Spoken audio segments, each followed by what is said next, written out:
आणि मी 29 ऑगस्टला आझाद मैदानला येणार आहे. पाटील 2 आठवड्यानंतर सुनावणी ठेवलेली न्यायालयानं. आता 15-16 घंटे राहिले असतील तुमच्या आंदोलनाला, तुम्ही जाहीर केल्यापासून. नाही नाही, असं असं नाही होणार. आम्ही न्यायदेवता न्याय देणार, आमचे वकील बांधव जातील न्यायाच्या निर्णयावर. त्या प्रक्रियेवर मला काहीही बोलायचं नाही.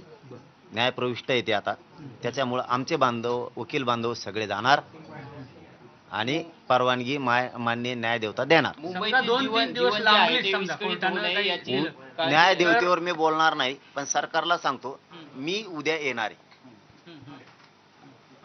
म्हणजे न्यायालयाचे आदेश, न्यायालयाचा आदेशाचा आम्ही सन्मान करतोय. न्यायदेवता आमच्यावर अन्याय करणार नाही, आमचे सुद्धा वकील बांधव जाणार. आज काही मनासारखं न्यायालयात झालंच नाही तर जर तरला नसतं. न्यायदेवता ही सगळ्यांसाठी, असा दुहेरी कायदा नाहीये.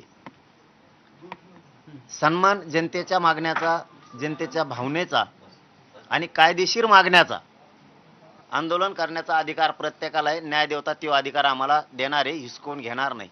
आमच्यावरती न्यायदेवता अन्याय करणार नाहीये.